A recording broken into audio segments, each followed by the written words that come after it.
menjelang Dajjal keluar, terjadi tanda besar kiamat yang pertama terlebih dahulu, yaitu dukhan. Dukhan ini, seperti penjelasan Michel Penn, pakar astronomi dunia yang paling senior saat ini, beliau menjelaskan hanya terjadi apabila bumi mengalami hantaman meteor, daratan bumi. Sementara NASA Amerika saat ini mengumumkan kepada dunia bahwa kita sedang ada di tengah arus sungai meteor. Walaupun kita sudah di penghujung tahunnya, tetapi meteor mempunyai karakter seperti bola biliar. Dia kalau beradu, maka dia yang lain akan memental ke jalur yang lain. Peluang-peluang ini akan menjadikan bumi sangat rentan diserang oleh meteor. Dan Rasulullah menyebutkan ciri-ciri meteor akan menghantam bumi apabila umatku terlibat dan terjebak dalam 3 kesalahan di akhir zaman. Dan ketiga kesalahan ini sudah dibuat oleh umat Nabi, ketiga-tiganya. Pertama, kata Nabi, apabila di tengah-tengah umatku sudah banyak bermunculan penyanyi-penyanyi wanita di mana-mana. Yang kedua, apabila musik dan alat-alat musik sudah disenangi oleh umatku dan digandrungi, menyebar di mana-mana. Dan yang ketiga, apabila minuman khamar, barang-barang memabukkan sudah mudah didapatkan di mana-mana.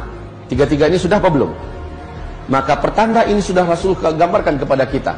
Kaum muslimin yang kami muliakan, Rasulullah SAW menyebutkan apabila terjadi hantaman meteor, seperti pernyataan Abdullah bin Abbas, maka berikutnya yang terjadi adalah dukhan.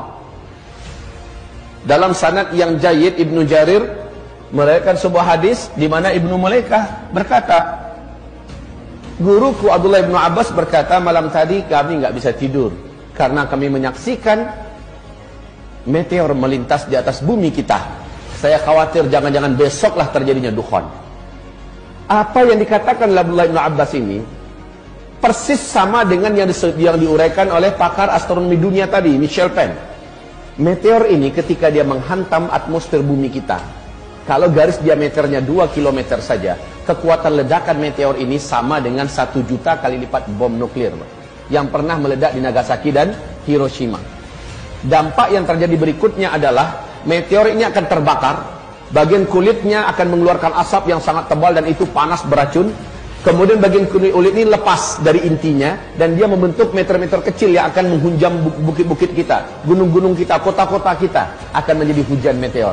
Sementara yang intinya mengandung sidrid. Sidrid ini adalah kandungan dari zat besi. Pergesekan yang sangat ekstrim menembus lapisan atmosfer kita menyebabkan timbulnya medan magnet yang teramat sangat kuat. Dampaknya yang langsung terasa oleh manusia di bumi adalah semua besi dan logam yang ada di muka bumi akan langsung terinduksi.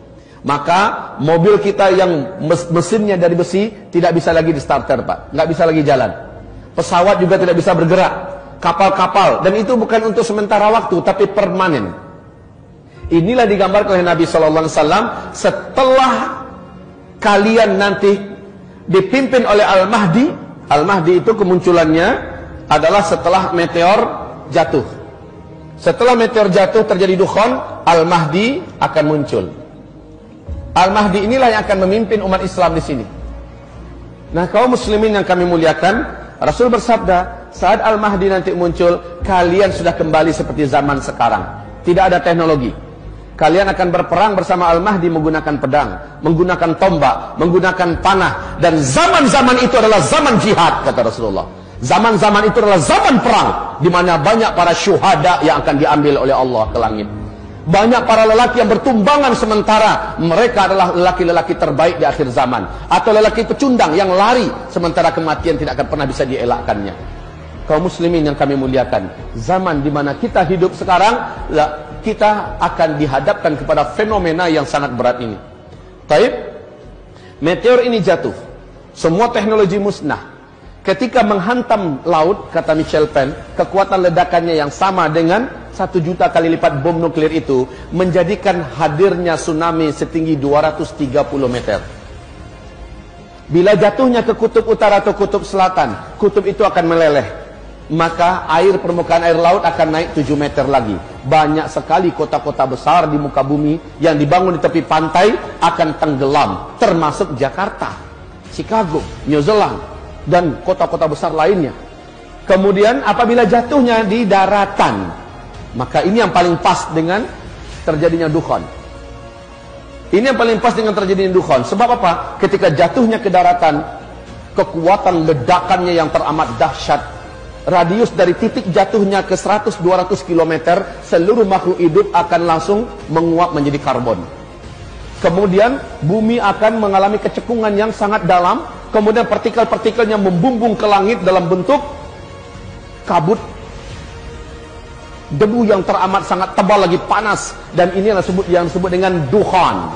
Tebal, panas, gelombang kejut dari ledakan tadi menghasilkan kekuatan laju secepat 800 km per jam. Bayangkan kecepatannya. Maka partikel-partikel yang tebal tadi membumbung ke udara, menutupi langit, dengan segera membungkus bumi.